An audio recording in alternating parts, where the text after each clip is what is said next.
또 너희 잘 오셨습니다. 또 함께 오신 모든 분들 하나님의 평강이 함께 하시길 바라고요.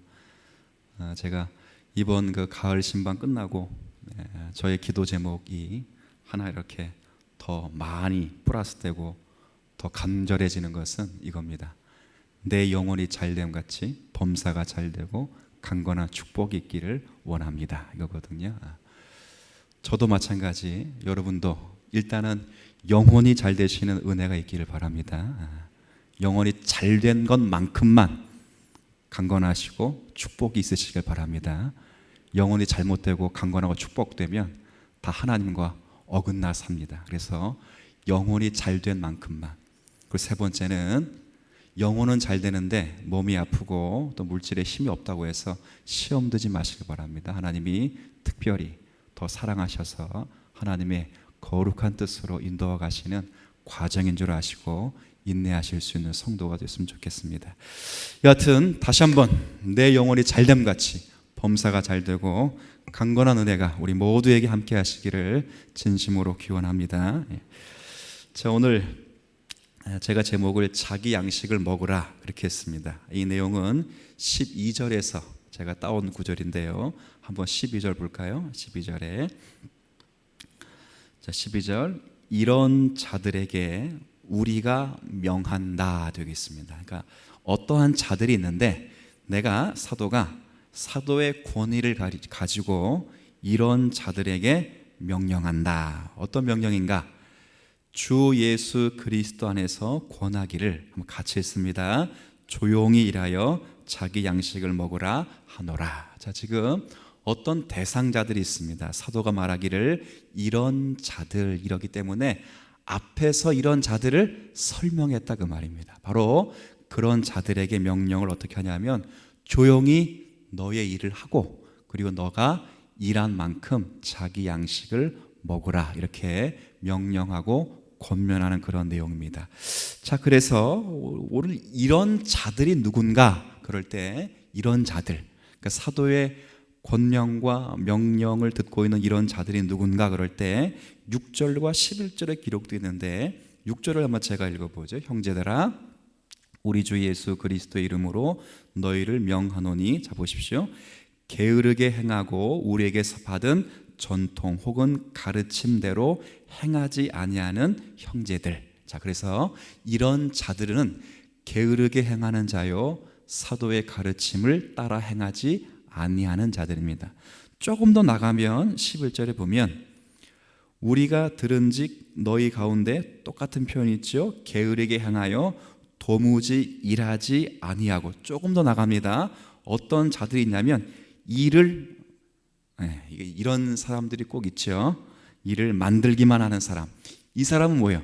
일을 하는 자가 아니라 뭘 한다고는 하는데 일이 아니라 이게 사실 사고 뭉치가 되는 이제 그런, 그래서 걱정거리를 안겨주고 근심거리를 안겨주는 자, 그런 일을 만들기만 하는 자들이 있다. 이런 자들에게 우리가 명한다.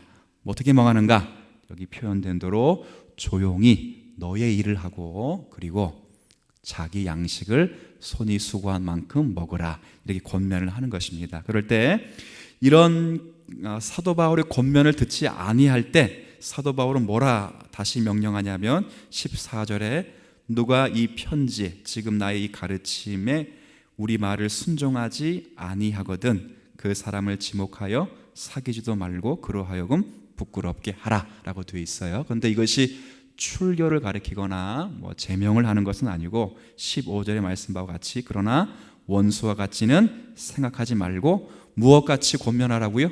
형제, 사랑하는 마음으로 그를 깨닫도록 책망해주고 그를 훈계해줘라 이렇게 되어 있는 그런 본문입니다. 자, 그래서 오늘은 이 본문 가운데 저와 여러분이 확인해야 될 것이 이런 자들이 어떤 자들이었는가를 확인해 보셔야 되고 그런 가운데 이런 자들이 어떤 자들이었는가를 확인하는 가운데 그러면 우리가 이 땅을 어떻게 이런 자들이 아닌 자답게 살아갈 수 있는가 이렇게 또 생각하시며 오늘 말씀 우리가 확인하셔야 됩니다.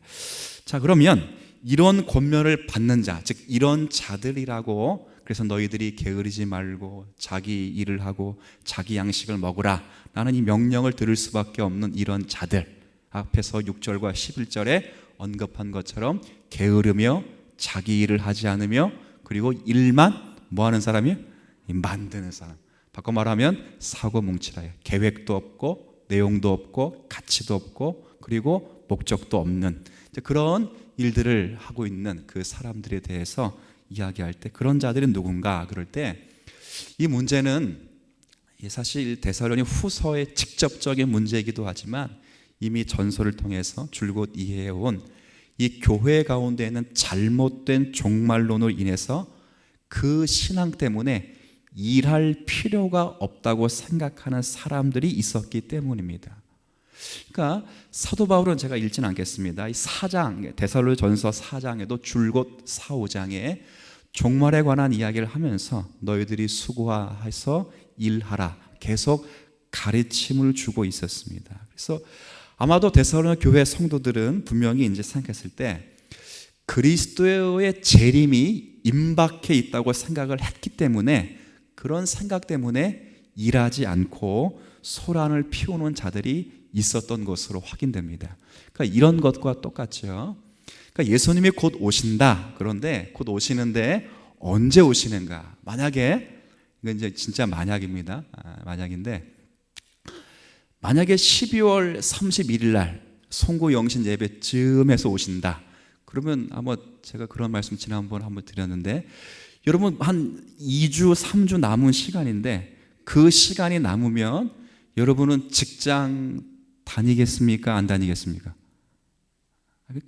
편하게 한번. 저는 여기 있을까요? 갈까요? 그러니까 남 얘기하면 힘들고 제 얘기를, 그렇죠? 만약에 12월 30일 날 주님이 재림하신다 그러면 아마 여러분들 학교 다니는 아이들 학교 보낼까 안 보낼까요? 부모님이? 제 생각에는 안 보낼 것 같아요.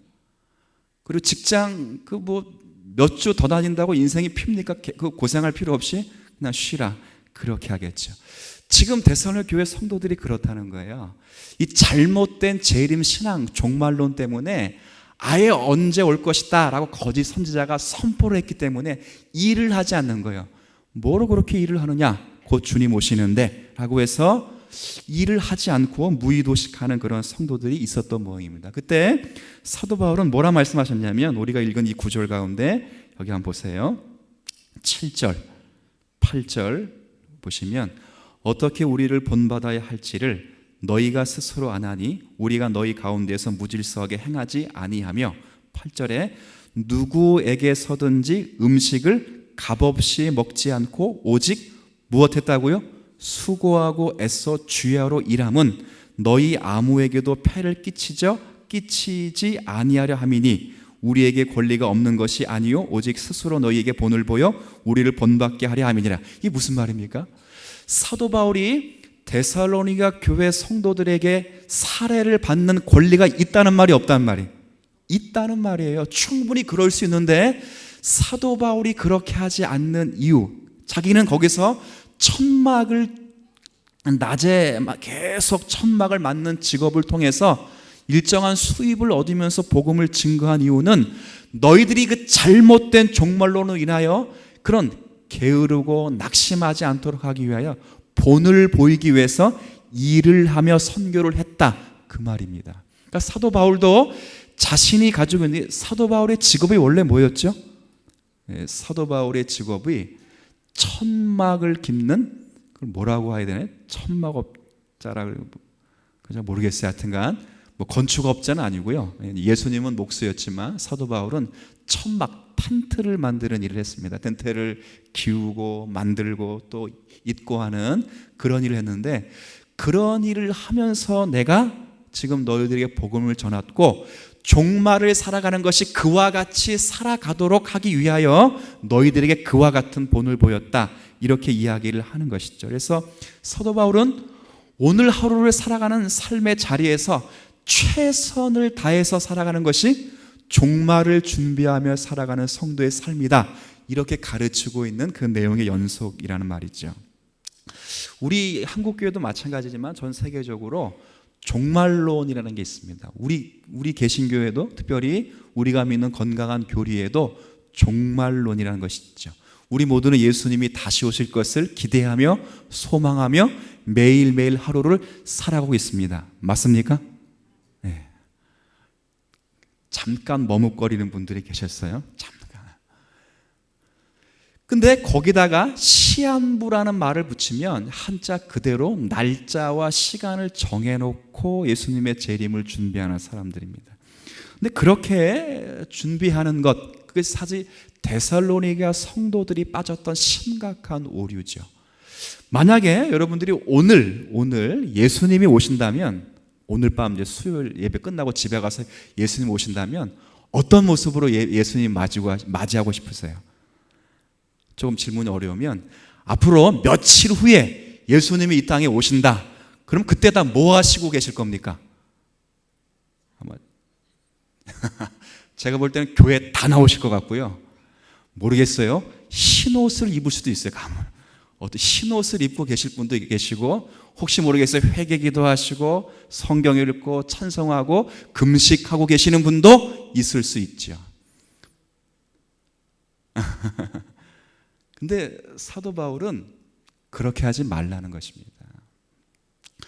우리 신앙의 선배들은 만약 종말을 그런 식으로 맞이하는 성도가 있다면 분명 그 사람은 평소에 종말을 준비하지 않았던 사람임에 분명하다라고 분명히 이야기했어요. 그러니까 평소에 그런 거 있잖아요. 제가 예전에 대학교 때 자취를 했는데 어머님이 가끔 이렇게 정규적으로 오시면 좋은데 비정규로 계속 오셔서 반찬도 하시고 뭐 설거지 청소도 하고 그래요. 그러면 이제 어머니가 오신다는 소리를 딱 들으면 제가 뭐부터 할까요? 그냥 속옷 안방, 죄송합니다. 청소하고 책상 위에 뭘 펴놔요? 만화책 다 치워버리고 거기다 착 이렇게 그 책 펴놓고 성경책 펴놓고 다 그러고 있어요. 근데 그렇게 하는 이유는 평소에 제가 청소를 했다 안 했다? 안 했기 때문에. 평소에 공부를 했다 안 했다? 안 해서 그런 거죠. 그러니까 어머니가 오신다 그러니까 갑자기 하네, 갑자기. 시험 공부도 마찬가지 아니에요? 평소에 시험 준비하고 공부하는 애들은요, 시험 기간이 된다고 해서 특별한 사람 없습니다. 그냥 그대로 공부하면 되죠. 근데 평소에 시험 준비하지 않은 애들은 시험 날짜가 되면 뭐 하죠? 이걸 많이 해봤잖아요. 저도 해봤고, 밤샘이란 거예요. 밤을 새요. 밤을 왜 새요? 평상시에 뭘 안 했기 때문에, 공부를 안 했기 때문에 그래요. 그러니까 데살로니가 성도들에게 말하는 거면, 너희가 주님이 재림하신 것 때문에 특별하게 종교적인 모양을 갖추고 일을 하지 아니한 것을 보니 너희들이 평상시에 예수님의 재림을 준비하지 아니하는 것이다, 이렇게 이야기하는 거예요. 주님의 재림은 평상시에 준비하는 것입니다. 아멘. 일상에서 준비하는 거예요. 여러분이 섬기는 모든 일, 그러니까 여러분이 밥을 하시다가, 지난번 말씀드리셨지만 주무시다가, 청소를 하시다가, 공부를 하시다가, 사업을 하시다가, 사람을 만나시다가 그렇게 주님을 맞이하고 그러는 거죠. 평소에 준비하는 과정에서 주님이 오시는 그 재림의 날을 준비하는 거예요.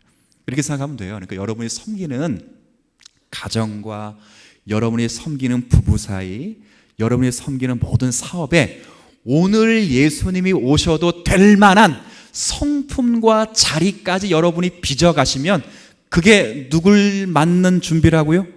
예수님을 맞는 준비라는 거예요. 예수님 맞기 위해서 기도원 갈 필요가 있다 없다?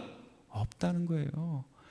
예수님 맞기 위해서 평상시에 기도하는 거 기도 싸서 할 필요도 없고, 여러분이 평상시에 예수님을 준비하도록 성경이 우리에게 가르치고 있는 것이죠. 명심하셔야 됩니다. 재림을 준비하는 성도의 자리는 성실과 책임감입니다. 자기 일을 최선을 다해서 감당하는 것, 그래서 가정을 지키고 자기의 자리를 지키는 것, 이것이 바로 예수님의 재림을 준비하는 성도들의 삶이죠. 데살로니가 교회 성도들이 이게 무너졌습니다. 그러니까 일상의 모든 것을 다 놓았습니다. 아버지의 노릇, 엄마의 노릇, 자녀의 노릇, 부모의 노릇, 사장의 노릇, 종의 노릇 싸그리 놓지요. 그리고 다 교회 가서 금식하고 회개하고 한국식으로 말하면 흰 소복 입고 하나님의 은혜를 찬미하고 그러고만 앉아 있어요. 사도 바울이 침통한 것입니다.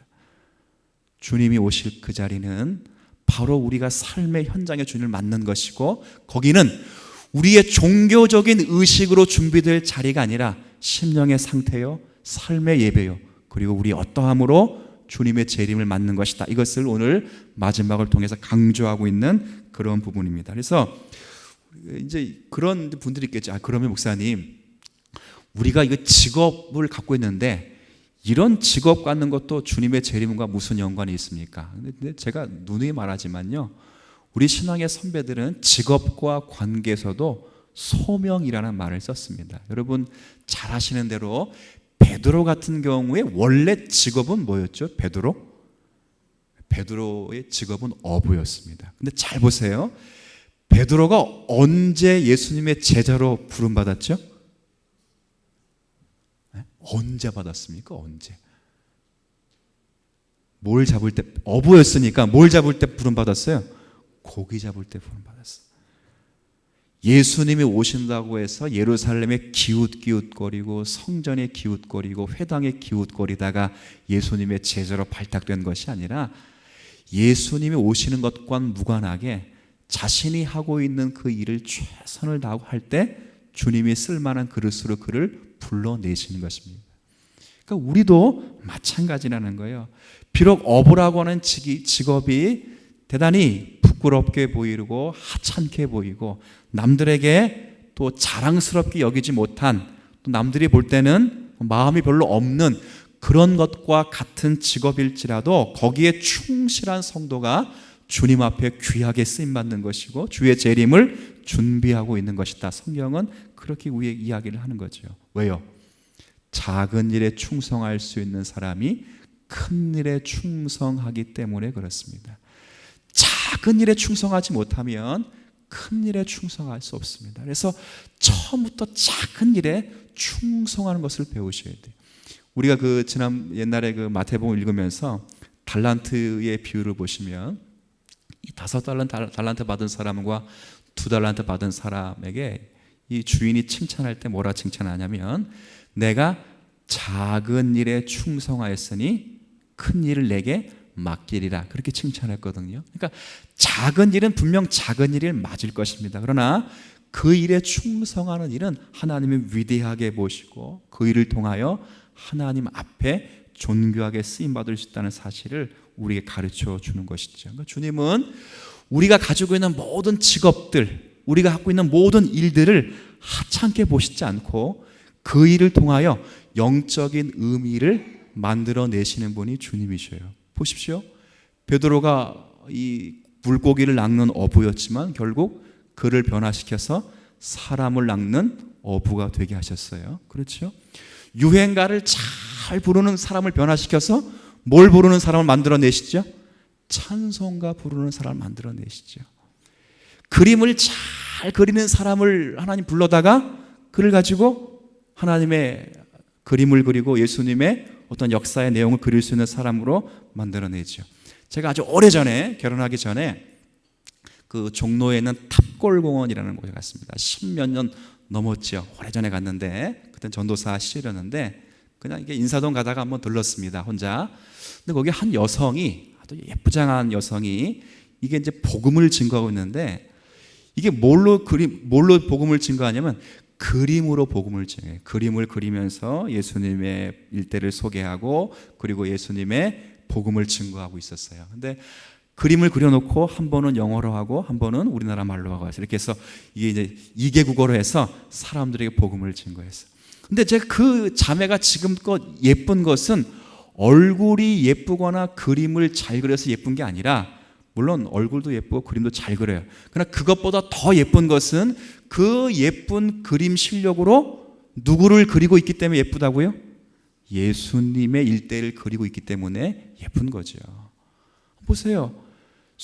수많은 사람들이 많은 장기가 있어요. 뭐 예를 들어 피아노 잘 치는 사람, 뭐 하는 사람, 뭐 잘하는 사람.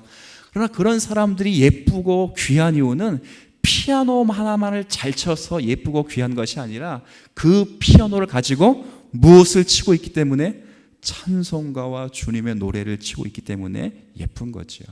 그러니까 우리가 갖고 있는 모든 직업은 사실 그런 의미에서 모두가 다 하나님의 일과 연결되어 있는 것이고, 그 일과 연결되어 있는 모든 성도가 하는 그 일은 결과적으로 주님의 재림을 맞는 성도가 그 자리에서 일하며 갖춰야 될 삶의 자리라 그 말입니다. 마태복음 24장에 보면 예수님께서 이제 최후 심판과 관계 언급하면서 예수님이 재림을 하시면 어떨 때 재림을 맞게 되느냐, 그런 이야기 나올 때 여인들과 관계돼서 이야기할 때 맷돌질 하다가 예수님의 재림을 맞는다 그럽니다. 이 말이 무슨 말이냐면, 맷돌질은 왜 하는 거죠? 밥하기 위해서 하는 것입니다.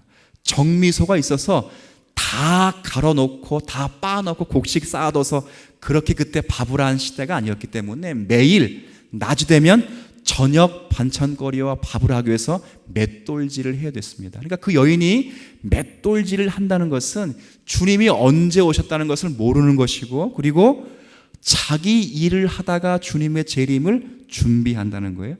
남자 이야기를 합니다. 남자는 또 어디서 예수님을 만나면 밭에서 일을 하다가 예수님을 맞아요. 그러니까 이 사람도 밭에서 일을 하다가 예수님이 언제 오셨다 그건 관계없이 자기 일에 최선을 다하면서 그 일에 최선을 다할 때 거기서 예수님의 재림을 맞는다, 그렇게 기록되어 있어요. 그래서 뭐라 말씀하시냐면, 착하고 충성된 종들이 너희가 되어야 할 것인데, 그 착하고 충성된 종의 내용이 뭐냐? 그럴 때 때를 따라 양식을 나눠주는 것이라 그랬습니다.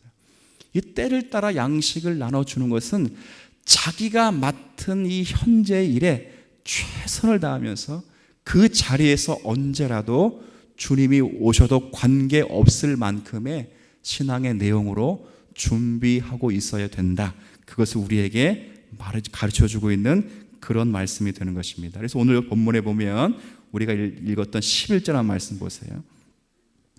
그래서 이 본문에 이렇게 강조하고 있습니다. 11절에 우리가 들은즉 너희 가운데 게으르게 행하여 도무지 일하지 아니하고 일을 만들기만 하는 자들이 있다 하나, 이게 표현됐는데 여기 11절 앞부분에 우리가 들은즉 너희 가운데 게으르게 행하여, 이게 이제 옛날 한글 개혁판은 좀 이렇게 제가 많이 읽었던 내용이기 때문에 이렇게 보니까 이 게으르게 행하여라고 번역되어 있지 않고 원래 개혁 한글판에는 규모 없이 행하는 자 이렇게 되어 있어요.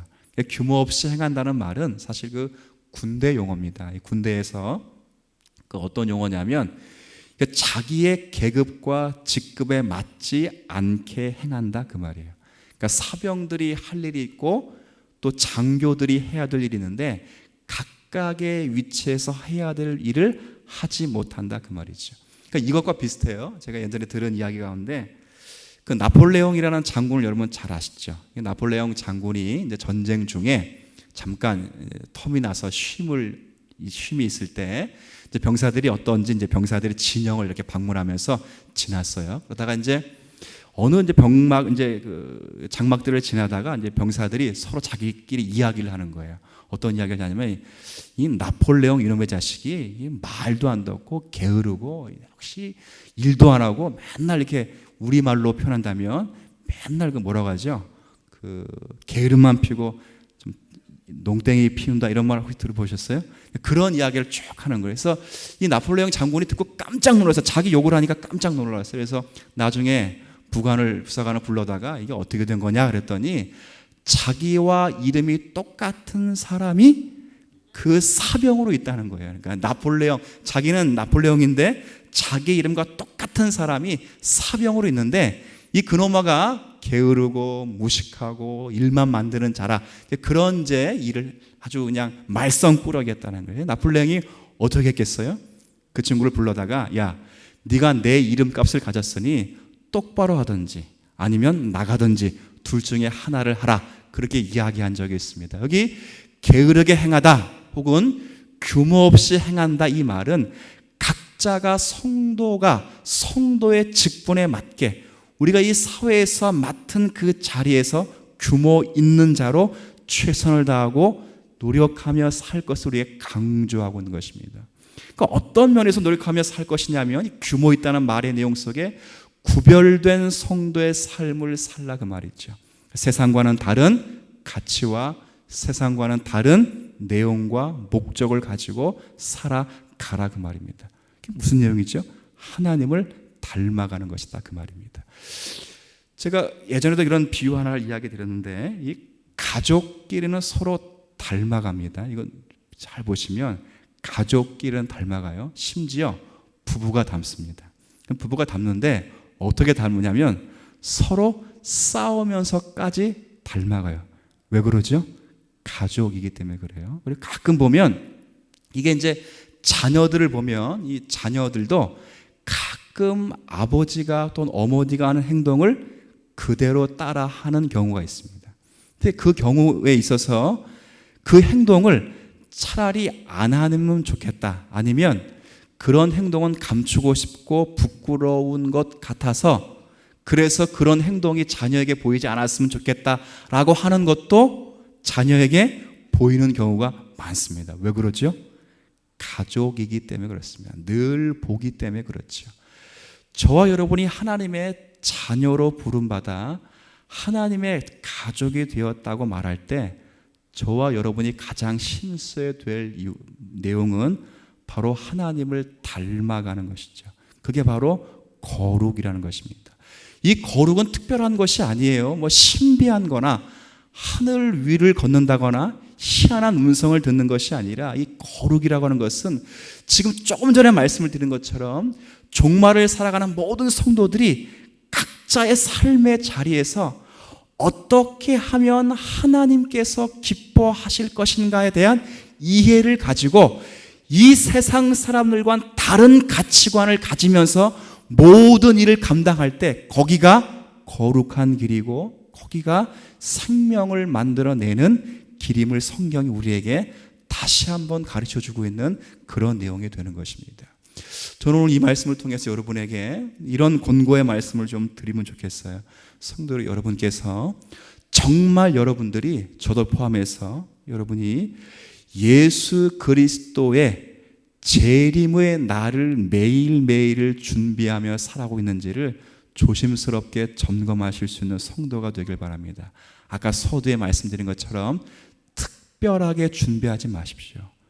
예를 들어 주님이 재림하신다 할 때 뭐 평상시에 안 하던 기도를 한다거나 안 하던 헌금을 한다거나 안 하던 뭐 금식을 한다거나 그럴 이유가 없이 여러분이 지금 서 있는 그 자리에서 최선을 다해서 여러분이 그 역할을 감당하면 되는 것입니다. 쉽게 설명하면 권사님들은 뭐 하면 되겠어요?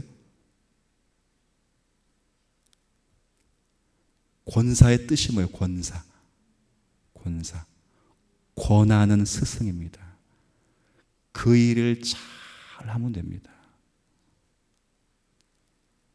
집사는 뭐 하면 되겠어요? 집사? 집 하나 사면 돼요? 집 하나 사시면 좋지요. 뭐. 집사는 헬러어로 말하면 봉사하는 것입니다. 잘 섬기는 것입니다. 각자의 삶에서 그리고 교회 안팎에서 여러분이 할 수 있는 것만 잘 하실 수 있는 성도가 되면 되는 것입니다. 목사는 뭐 하면 되죠? 너무 요구가 많으신데 목사는 말씀을 잘 가르치고 여러분을 위해 기도해주고 여러분이 말씀대로 살아갈 수 있도록 여러분을 치리해주면 됩니다. 누구와 함께? 장로님들과 함께. 저희 어릴 때 이 장로님들 그러면 늘 머리가 지끈지끈 아팠어요. 왜 아팠냐면 야 장로님들 뭐하냐? 어디 있냐? 그러면 항상 어디 있어요? 당회실에 있어. 그럼 뭐하냐? 그럼 항상 뭐하죠? 싸운다 그래. 싸운다. 우리 교회 장로님들은 그러지 않아요. 감사하게도 우리 교회 장로님들은 딱 지금 이제 주 안에서 하나가 돼가지고 그냥 목적을 제가 슬로건을 내면 착착착착 따라와 주셔요. 제가 뭐 카리스마도 있는 게 아니에요. 그런데 카리스마라고는 카자라도 없어요. 그냥 그것도 없는데 뭐 눈빛에 레이저가 나가거나 제가 촉이 있거나 그런 것도 아닌데 그냥 하나님의 말씀에 합당하다는 것 때문에 잘 따라와 주시고, 그렇죠.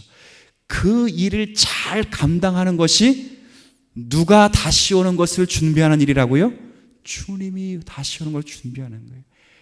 개인적인 가정사는 제가 말씀드리지 않겠습니다. 여러분 직장도 말씀드리지 않겠습니다. 여러분이 더 잘 아실 것이에요. 여러분이 만나는 모든 사람, 사회적으로 오늘 내가 만날 모든 사람이 내게 보내주신 하나님의 사람이라고 인식하면서 그 사람을 맞고 준비하는 그 일이 누구를 다시 맞는 일이라고요? 주님, 다시 오실 주님을 맞고 준비하는 일이라 그렇게 되어 있어요. 이건 제 말이 아니고 사도 바울의 말이라 그 말. 그러니까 종교적인 의식과 형식으로 주의 재림과 관계 특별한 일을 만들지 말고 오늘의 하루의 삶을 최선을 다해 사시되 이 모든 일 속에 하나님의 성품과 하나님의 일을 닮아갈 수 있는 성도의 자리로 여러분이 주어진 환경과 여러분이 주어진 모든 자리를 선용하시라. 이게 오늘 우리에게 말씀하고 있는 그런 내용인 줄 아시고 다시 한번 자신의 자리를 점검하시고 그리고 우리의 신앙을 점검하셔서 오늘이라도 주님이 오실 만한 그런 자리가 될 수 있도록 여러분의 삶의 환경을 준비하실 수 있는 우리 모두가 되시기를 주님의 이름으로 부탁을 드립니다. 하나님 아버지, 은혜를 인하여 감사합니다. 예수님의 오심을 다시 준비하는 그런 내용에는 특별한 종교적인 의식이 필요한 그런 일들이 아닙니다. 지금 우리에게 있는 시간, 지금 우리가 밟고 있는 이 땅, 우리가 누리고 있는 환경과 자리에서 우리가 주님을 의식하며 주님 앞에 행하는 모든 일을 두고 주님의 재림을 준비하는 것이다. 사도 바울이 말하고 있습니다. 무례하게 또 규모 없이 행하는 그런 자들이 되지 않도록 은혜를 더하여 주옵시고 성도로서 자기의 자리를 지키는 자들이 되게 하여 주옵시되 특별히 모든 성도들이 기도하는 자리를 지키는 성도들이 될 수 있도록 은혜를 더하여 주옵시며 그리고 말씀을 듣는 예배의 자리를 지키는 자들이 될 수 있도록 은혜를 더하여 주옵시고 삶의 자리에서 하나님의 성품을 닮아 거룩에 그 초대받은 성도답게 주님이 원하시는 그 자리에 살아가는 믿음의 성도들이 되도록 은혜를 더하여 주옵소서. 모든 삶의 현장에서 쓸데없는 편론에 휩싸이지 않게 하여 주옵시되 늘 예수 그리스도 외에는 자랑할 것이 없는 자로서 서 나가도록 우리를 준비하도록 주께서 지혜와 믿음을 더하여 주옵소서. 감사드리며 예수님의 이름으로 기도 올리옵나이다. 아멘.